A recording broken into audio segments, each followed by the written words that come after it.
తెలంగాణ అమరవీరులకు సాధిస్తాం ఉద్యమకారుల హక్కులను సాధిస్తాం ఉద్యమకారుల హక్కులను. జై తెలంగాణ, జై తెలంగాణ, జై తెలంగాణ, జై తెలంగాణ. ఓటికల్ చేసిన నాయకత్వం, ఓటికల్ చేసిన నాయకత్వం, ఓటికల్ చేసిన నాయకత్వం, ఓటికల్ చేసిన నాయకత్వం. జై తెలంగాణ, జై తెలంగాణ. ప్రతినిధిగా గౌరవనీయులు తోడేటి శంకర్ గౌడ్ గారిని నియమించడం జరిగింది. అందరూ ఉండండి.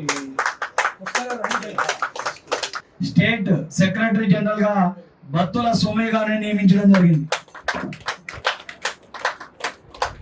తెలంగాణ పొలిటికల్ జేఏసీ రాష్ట్ర కార్యదర్శిగా పాలకుర్తి కృష్ణ గారు,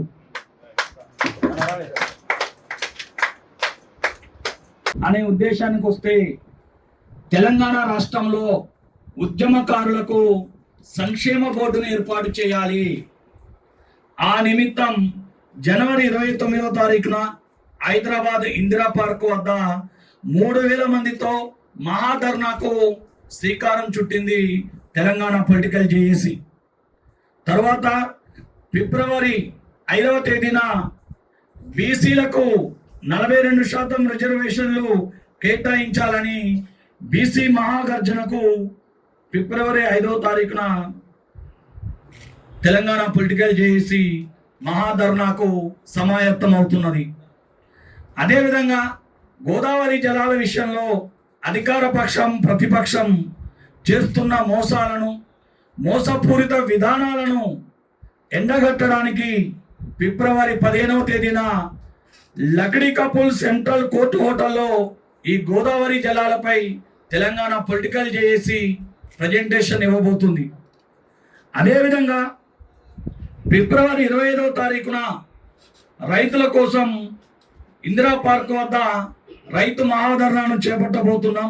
ఎందుకంటే రైతు బంధు 15,000 రూపాయలు ఇస్తామన్నారు, రైతు రుణమాఫీ 2 లక్షలు చేస్తామన్నారు, రైతుకు నాణ్యమైన విత్తనాలు ఇస్తామని ఇవ్వలేకపోయారు.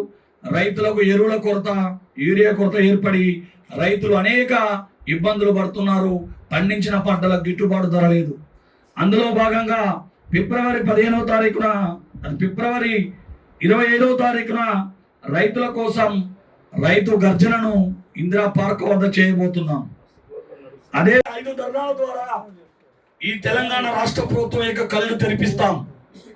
అది సాధ్యం కాని పరిస్థితుల్లో రేవంత్ రెడ్డి ఇంటిని ముట్టడించడానికైనా, అసెంబ్లీని ముట్టడించడానికైనా, మంత్రుల ఇళ్లను ముట్టడించడానికైనా, ఎమ్మెల్యేల ఇళ్లను ముట్టడించడానికైనా, ఎమ్మెల్సీల ఇంటిని ముట్టడించడానికైనా, మున్సిపల్ చైర్పర్సన్ ఇళ్లను ముట్టడించడానికైనా తెలంగాణ పొలిటికల్ జేఏసీ సిద్ధంగా ఉంది.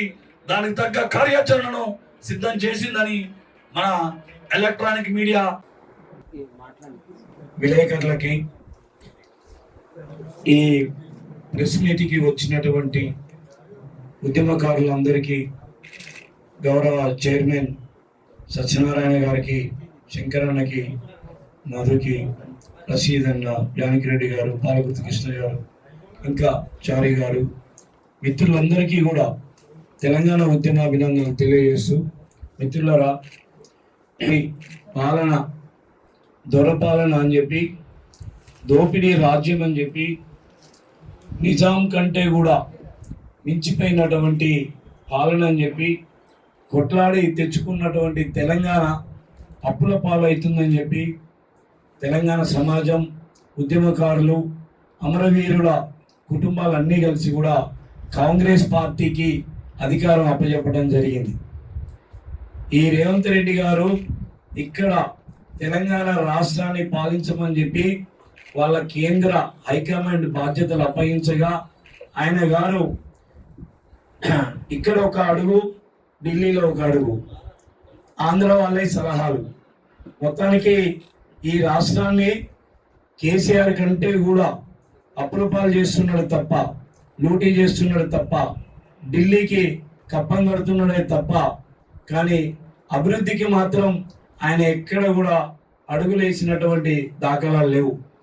డబ్బులు లేవంటాడు, కోసినా కానీ నా దగ్గర డబ్బులు లేవని చెప్పి చెప్తున్నాడు రేవంత్ రెడ్డి గారు. కానీ ఆయన 400 సంవత్సరాల చరిత్ర ఉన్నటువంటి హైదరాబాద్ని వదిలిపెట్టి దీనికి పోటీగా ఇంకో ఫ్యూచర్ సిటీ అని చెప్పి ఇంకా ఏదేదో అందాల పోటీలు అని చెప్పి రకరకాలుగా తర్వాత ఫుట్బాల్ ఆడటానికి